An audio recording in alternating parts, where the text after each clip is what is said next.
You're listening to the Makers and Mystics podcast. This is your host, Stephen Roach. This is Season 5, Episode 1, Moving Through Space with abstract artist Natalie Shaw. Before we get into today's episode, I want to share something with you I'm really excited about. For the past year and a half, I've been working on a short book called 5 Creativity Killers and How to Avoid Them. If you're an artist or a creative, and you've been wrestling with fears or comparison to others or perfectionism, this book will take you through some of my own experiences with these things and share some of the ways that I've found my own creative freedom.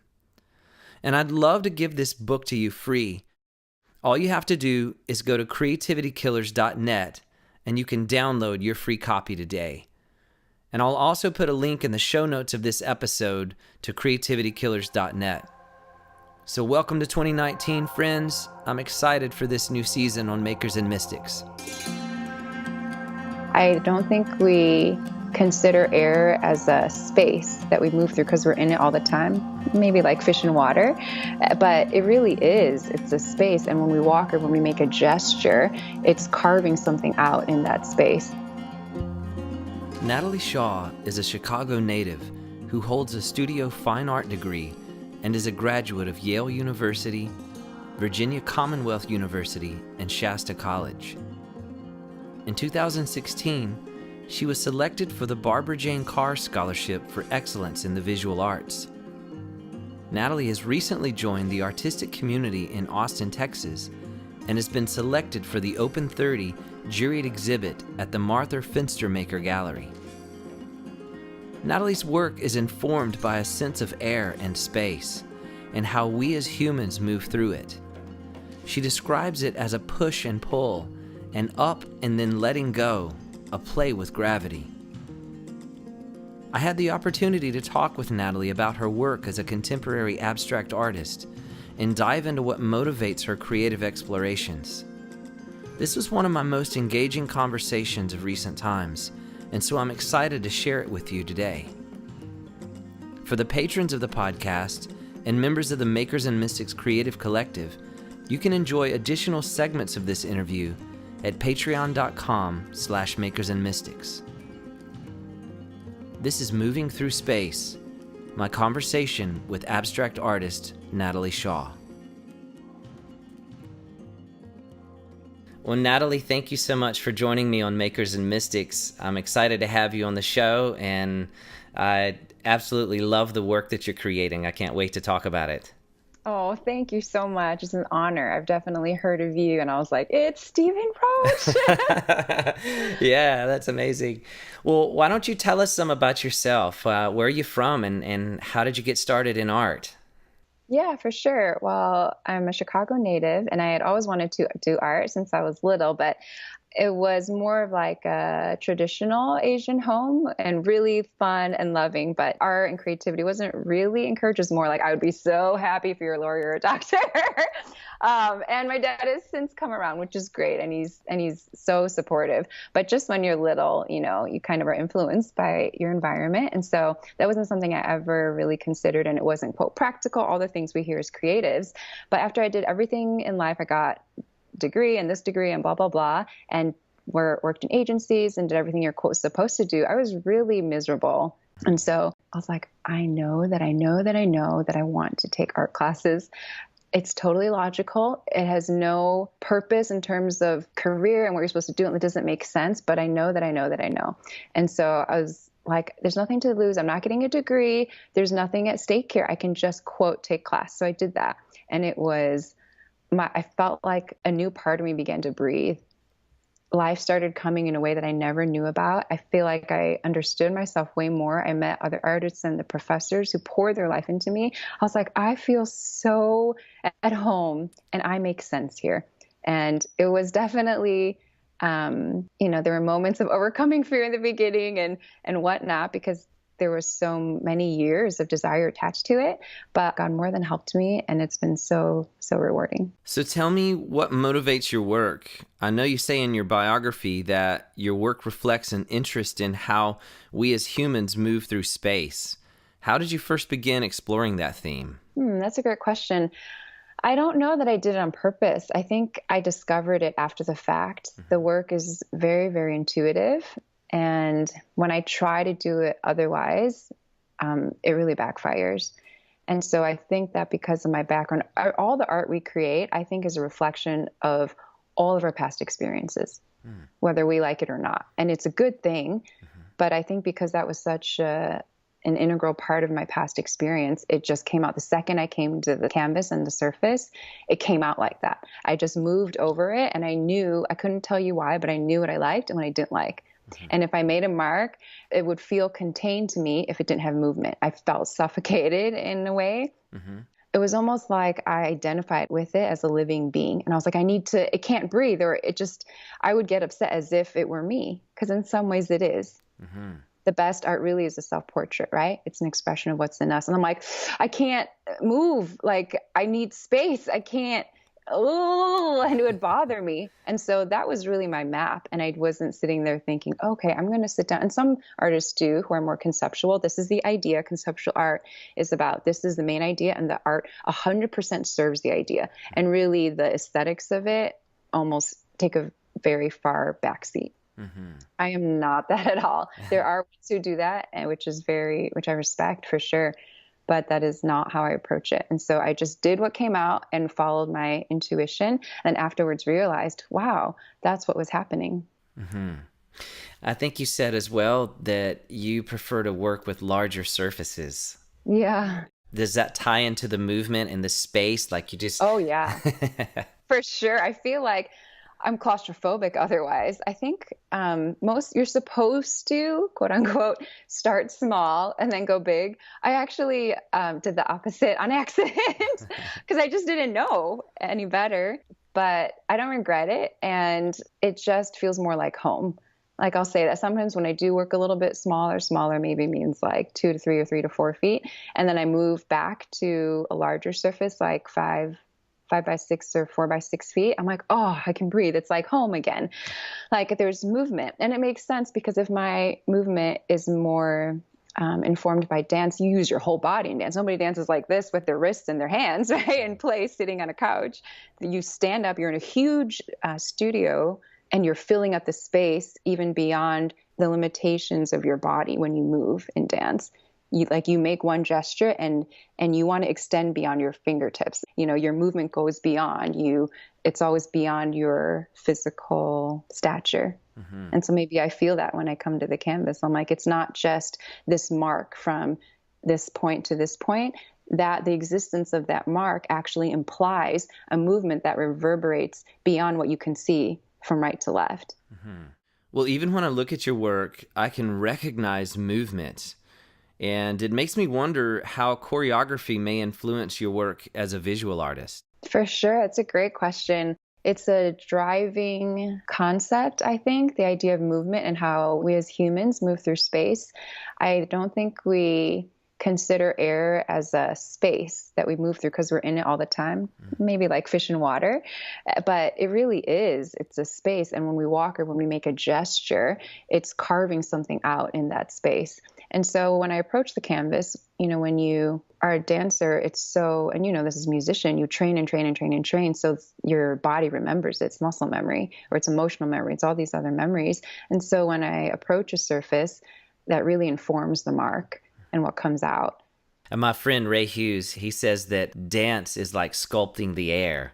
Yes, thank you. Ray's amazing. Every time he says something, you're like, what? Mind blown. Yeah, it's exactly that. Yeah.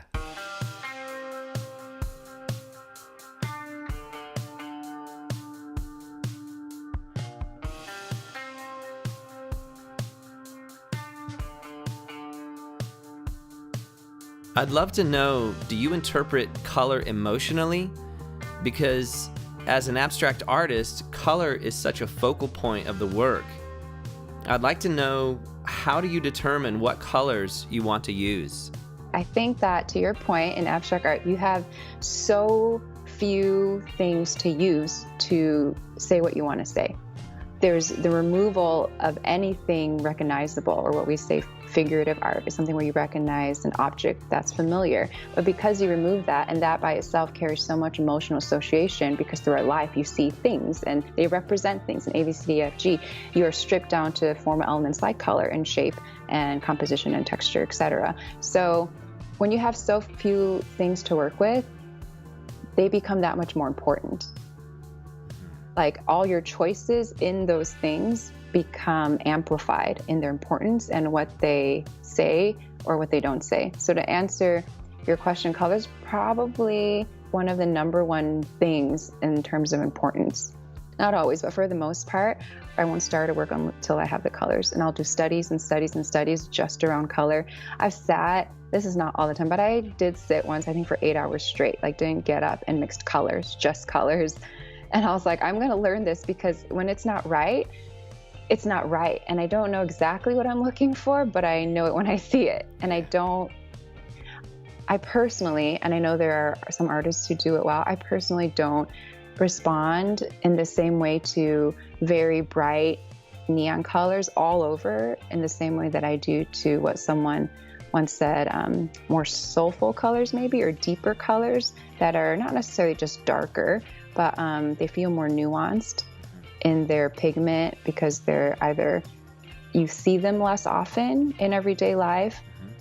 There's not really a rule like they're all this way, or they're all darker, or they're all whatever. I think it just feels more nuanced, and it feels like there's a deeper well for someone to enter into when they see them, versus something that's more straightforward, like a red, yellow, green, or blue. Even if you mix some of those, I feel like the experience that you create through people through those kind of colors isn't quite the same.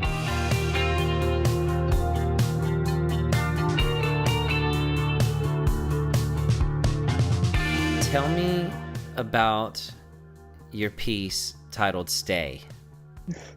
I, for some reason, thought you were going to say that. Yeah, well, let me just say this. I absolutely love this one. Aww. And there's something about it. There's something about the color, and there's something about the movement and just what's happening on the canvas that makes me want to understand more of what you're expressing. And so I'd love to know what your process is behind it. And also I'll put this one on our Instagram and on the website as well, so people can see what we're talking about. Sure. Yeah, that's great.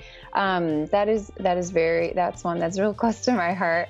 I don't feel like every single one of my works that I nail the color 10 for 10, but for Stay, it really worked for me. It felt really spot on. I don't remember how I came to the colors. I just knew that they were right. Like I said, the interaction between them, how they related to each other, felt like they were greater than the sum of their parts. That was interesting to me, and what I strive for most of the time. Yeah. In terms of the name and what it means, this is pretty consistent for most of the works, but once they're created or they come out, like I like to say, I like to spend time with it. And actually naming them is quite difficult sometimes, not always, but sometimes it can take a month or longer, because I'm really trying to find the essence of what's been created and what's there, and to capture that in a phrase or a word or something that communicates that. Yeah. So for when I looked at this one, I was like, oh gosh, I just feel this longing, but it's in a beautiful way. It's not with anything that lacks hope, but I just feel like it's just stay. I don't know. It just came to me. And this is kind of a funny story. At one of the shows, my friend walked up to it and was like, and didn't know anything about it or the name or anything, and goes, this feels like one of those really good breakup songs, like one of the like one of the really good ones where you're just like, oh, it aches so good, And I was like stifling my laughter, and I was like, I'm like, did you see the title? And then he walked over and he's like, what? So I thought that was very, very fun.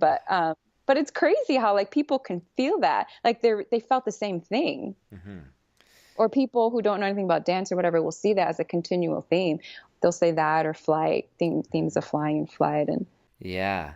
I've had a similar experience with music because a lot of the music that I play is instrumental, Yeah. and sometimes when I travel I'll do these workshops where I'll play instrumentally and I'll get the students to interpret what they hear or what they Yeah. feel, from what I'm playing. And it always amazes me how the majority of the students in the class will see or feel or experience similar things, and Wow. it sounds like some of that happens with your art as well. Yeah, exactly. Yeah. That's awesome. Well, I don't know if you ascribe to this, but like there's a line of thought that sometimes visual artists, rather than they felt like they just created this thing, they feel like the first audience, or you feel like Yeah, interesting. the first viewer of this work Yeah. that kind of emerged. Yeah. And just with your, I love the patience that you take with naming your pieces. Mm. It's almost like you get this opportunity to explore or to experience what it is that actually came out. Yeah. I love that intuitive idea, just letting the art become what it wants to be. Yes. I believe there's Michelangelo who said something, I'm going to botch it, but something about like, I set the angel free in the statue. Right. Yeah. Right? Yeah. I know exactly what you're talking about. I don't know how the quote goes, but Right. We get it. Yeah. Yeah. Well, I'm curious to know because and you'll hear this all throughout so many of the podcast episodes that I do. I'm an advocate for the spiritual nature of abstract art because I feel like, I feel like historically we haven't always understood that, but at least from my experience, we're in a place now where we are starting to see more and more abstract art that has a real deep root of spirituality to it. And so I'm just curious how those two worlds intersect for you. For sure. That's a great question. I love what you said about how we haven't really explored the spiritual nature of abstract art. I don't know that I've really heard much of it at all. So I'm glad that you identify it. Sometimes, I think I heard this actually on one of your, I don't know if it's a podcast or something, but you're like, art doesn't have to have a spiritual subject for it to be spiritual. And I was like, absolutely. I'm like, just because you're not writing a song that's quote a worship song with words in it that say Jesus or church or whatever, if it's instrumental, it doesn't make it less spiritual, for goodness sake, at all. That's right. But I think it comes more from what happens in the creation of the art that you're doing. Like what's happening, whether what you actually create is a painting or a song or a piece of fashion or a photo. Like what is the spirit behind it? What's happening? Almost I see like when God hovered before he created, right? There was a hovering, there was a stirring. I think that's when the real creation begins. I think that the merging of what happens in that time is responsible for everything that's created that we end up seeing. And so for me, because my life is intertwined with his and it's inextricable, right? He's in us and we're in him and there's no end or beginning to where he starts or we end, then everything that comes out of that place is spiritual, whether it's art, music, or a conversation with someone at Trader Joe's. Like it's spiritual by nature because we are spirits and he's in us. That's beautiful. So I don't advertise my work as Christian art because it's not. I'm not sure. I mean, I don't know if that's a term that was formed to identify things that have Christian subjects in them, but I don't think of mine as that. Mine is just art is art. It just is or it's not, honestly. Yeah. And in my brain, I just don't have other subsections or subcategories. Yeah. I know they exist and it's valid and there's purpose to them. There really is. When it comes to me and my work, it's just art. It's just music. And the purpose of all art, I think, is to create an experience of beauty. And so if it does that, then I'm in, and that's it. Yeah. I mean, I just don't have anything else. Yeah, no, it's perfect. I even hesitated to ask, what does this piece mean? Because I know when people ask me that about my poetry, I kind of roll my eyes because I'm like, You tell me what it means. Exactly. Like what did you feel when you encountered this poem? What did you feel when you encountered this work of art? That's what it means, you know? And so I absolutely identify with what you're saying. And I think it was Madeline Engel who said, bad art is bad theology. Yeah. That, or it's not from heaven, it's from somewhere else. Absolutely. And honestly, when I look at your work does speak for itself. And that place of contemplation and that place of hovering and that place of just abiding in the Spirit comes through what you're doing.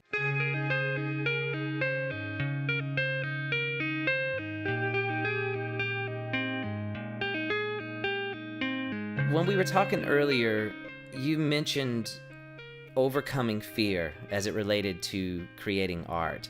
I'd love to know some of your own journey about how you pushed past your own inhibitions to get to a place to create as freely as you do. Yeah, it's a great thing. I mean, what creative doesn't laugh when you say fear, right? It's like, wow, that's real. But the great thing is, it has nothing to do with us. Fear is not a part of who we are, and it has nothing to do with what we create. It's not a part of God and has nothing to do with us. And so even though we may feel it sometimes, it's a matter of just taking small steps, I think, and realizing, you know what, I'm not going to pretend it's not there, because, you know, it might always be there. Maybe stronger on some days than not, but it doesn't matter. It has nothing to do with me. And I'm going to take small steps, whether it's just getting my pain out, whether even though I don't feel like it, or even though I don't know where I'm going to go, or I don't know it's quote, it's going to be good or not. But kind of like we were saying earlier too, you're free from performance of producing something that's good when you do it out of pleasure.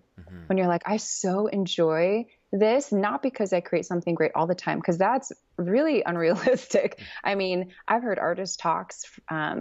This one American artist, Mark Perlman, he's an abstract painter as well. He's an encaustic painter, side note, if you want to see his work. But he was saying, he's like, you know what? He's like, you just have to know that you're going to make loads. I mean, piles of crap, piles. I mean, you're just going to go through it. And this is, you know, someone who has work in private collections and at Disney and with Will Smith and all that. Like, I was like, I feel so validated right now. Like, I feel so known. And it's something that we don't talk about a lot, because we ooh and we ah over the ones that do turn out. And they're in galleries and they're in shows and whatnot. But guess what? Behind every one of those, there's piles and piles and piles. And I don't honestly know, and maybe it does get better. I think maybe the nature of it changes, but I'm not honestly expecting for it to change that much. Maybe it will, maybe it won't. But my job is not to worry about it, and just to accept that's part of the process. And if one painting or one work or whatever, if all it does is get me closer to the next one, then it is worth it.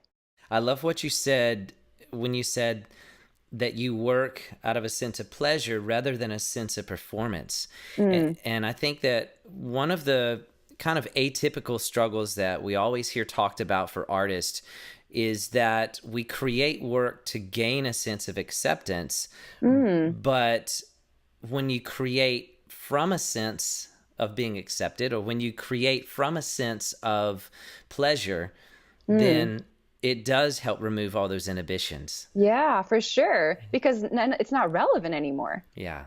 You're like, I don't care. Yeah. Like, if you happen to like it, that's like, I'm really glad. But if you don't, it wasn't for you. I'm sorry, but it really wasn't. Like, no offense, but like, you had nothing to do. And I was not thinking of you when I was sitting there making work. Yeah. And then before one of my shows, someone asked me, and it was like a big space, and it was really fun. But my friend was like, are you nervous? And I'm like, honestly, I was like, I don't know, maybe I should be, but I'm really not. Because if they don't like it, it wasn't for them anyway. And if it is, I mean, I think something's wrong, really. Like, if art is about authenticity and about the specific message and sound or whatever it is that God has put inside you, then I pray that it is never about anybody else. Yeah. I really do. Yeah. I pray that for you. Come on. That's awesome. I think that freedom and that tenacity to work from that place is something that we need, you know, in greater and greater measures. Just the tenacity and the freedom to express authentically what's in your heart, and to let the social life of your work happen as it may. Yeah, it's a great way to put it. I love that phrase. Yeah. I mean, this is not, this is not what you're saying, but this is not to discount that, that something special happens when the work does interact with an audience, of course. Right. It's not like, okay, well, I'm just going to go in a closet. But the authenticity part is just so important to protect. Yeah. It's true. It's true. And I know that as a performing artist, that there is a relationship between the performer and the audience that's part of the art. And I totally get that. But I think in order to have a genuine relationship with the audience, you first have to have that freedom to work apart from their approval. Yes. So well put. I think that's what creates, like you said, that making the authenticity the goal, the first goal, magically produces the fruit of the experience with the audience. Yeah, absolutely.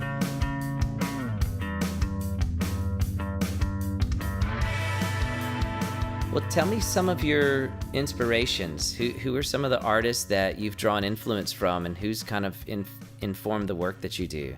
For sure. I would say by far, without hesitation, Cy Twombly he's passed away now, but was an American artist. I hesitate to say abstract. It was abstract, but it was quite different from the movement that was kind of rising up in America at the time, although he worked in the US and in Rome a lot.